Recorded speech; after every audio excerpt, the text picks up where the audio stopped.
నట్టు సత్యనారాయణ గారు 9వ వర్ధంతి వాళ్ళ ఆ మహనీయుడు తెలుగుదేశం పార్టీకి వెన్నుముకగా నిలిచారు. ఈ యొక్క పాత తూర్పు గోదావరి జిల్లాకి ఆయన ఎంతోమంది నాయకులు తయారు చేయడమే కాక ఎంతోమంది కుటుంబాల్లో వెలుగు నింపిన మహనీయుడు ఆయన.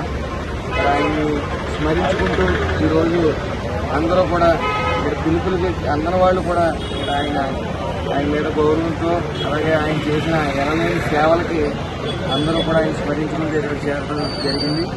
ఆయన లేని లోటు మాత్రం మనం ఎవరు పూడ్చలేనిది. అది ఎందుకంటే అమలాపురం ముఖ్యంగా ఈ పరిసర ప్రాంతాల్లో అభివృద్ధి చెందినవి అంటే ఆయన ముద్ర ఎక్కడికి వెళ్ళినా మనం చూస్తూ ఉంటాం.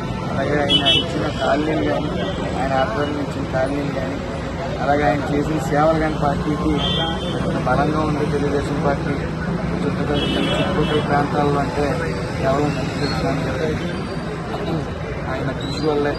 అలాగే ఆయన వారసుడిగా పవన్ బాబు గారు కూడా అందరూ కూడా అందరినీ కలిపికెళ్ళి ఒక యూనిటీగా ఉంటుందంటే పవన్ బాబు గారికి ఏమైనప్పటికీ ఆ మహనీయులు మరొకసారి స్మరించుకుంటూ ఎంతోమందికి కోనసీమ హాస్పిటల్కి చాలామంది సేవలు చేస్తూ అలాగే ఎంతోమంది కుటుంబాల్లో వెలుగు నింపిన మహనీయులు అలాగే ఎంతోమంది పదవులు ఇచ్చిన నాయకులుగా తయారు చేసిన మహనీయులు స్మరించుకుంటూ వాళ్ళ